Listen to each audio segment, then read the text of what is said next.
Welcome back, all you sports and gambling fans out there. Get ready for some more NFL betting coverage, and this time around, we're looking at some betting props. Joining me here is Dave Golikov, our very own SBR contributor. Now, this props are on Tom Brady, which I think that we should mention that he is coming off a cold that he caught from his Rugrats earlier this week. Anyways, the first one that you covered was Tom Brady's first pass completion. Will it be over 7 yards at minus 125 or under 7 yards at plus 105? Now, I'm definitely thinking that his first pass is going to be a short one, either to Edelman or to Gronk. But what do you think? I think it's going to be a short pass because that's what their game is predicated on, these short little passes. And, I think they're going to come out, not necessarily run the ball, but mimic the running game with short passes. And I think we're going to see maybe a little slant or a screen, just something to get the nerves calmed down early on. And I think that's what we're going to see. We're going to see an under here. All right, next one up online here is Brady's number of pass completions going over 23 at minus 135 or under 23 at plus 115.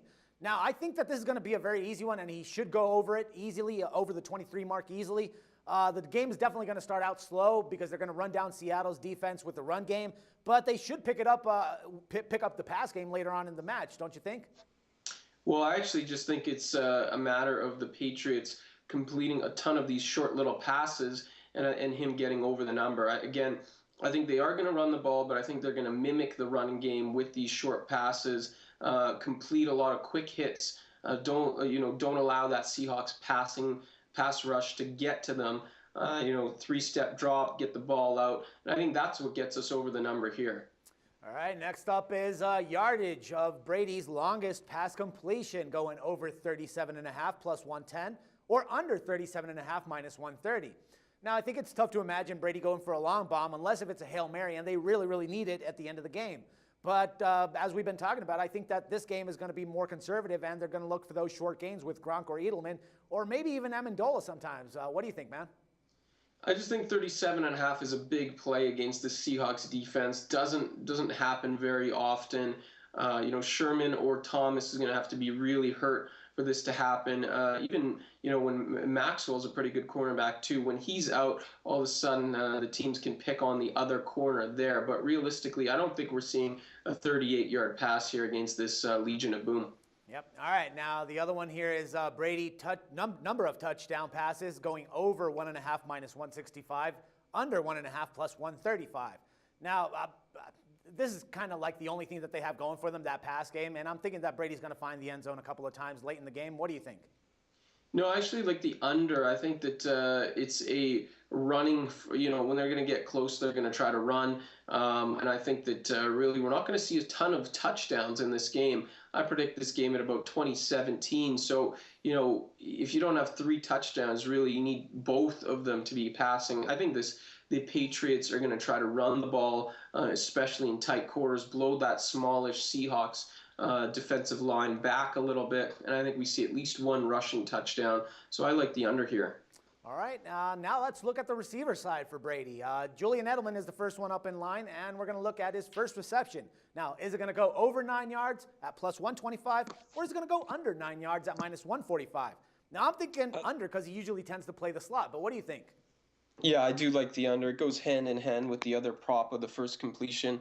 Wouldn't be surprised if the first completion goes to Edelman and we get an under there. I just think, he's short, he's diminutive. He's going to run some kind of slant or crossing route or maybe, one of those where it's right off the snap of the ball. He gets the ball at the line of scrimmage and tries to run. I don't think those plays are going to go for much, on Sunday. So I like the under here for Edelman. All right, next one up online is Rob Gronkowski, the guy that isn't good, apparently, in Jeremy Lane's book. But anyways, his longest reception is pegged at 22 over minus 140, under 22 at plus 120. Now, I don't know, man. I mean, depending on how Gronk can run through the players, I'm thinking that we might see this one on the under. What do you think?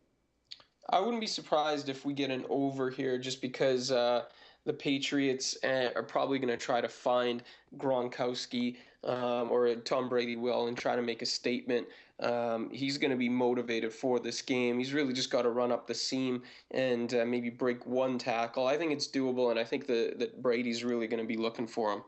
Well, no doubt that he's going to look for him. He's his most dependent player. All right, finally, right now we have Brandon LaFell. Will he score a touchdown? Yes, plus 175. No, minus 210. Now, I'm thinking that he actually could get a touchdown. You know, Seattle's going to be focusing a lot more on Gronk, a lot more on Edelman, and even maybe a lot more on Amendola. That might actually leave him, you know, open. And with Thomas and Sherman a little bit banged up, they might be able to take advantage of that. I mean, I think that you're going for the no on this one. Why not take a look at the yes? Yeah, I just don't like this guy that much. I don't think he's that good of a player. He's more of just a fill-in, you know, as the Patriots typically like to do. I just think that overall you're going to see more running around the end zone. Gronk will be one of the targets. There's too many other guys that'll get attention for LaFell. LaFell definitely not known as a red zone threat or a touchdown threat that much this season. So I'm just playing the numbers here.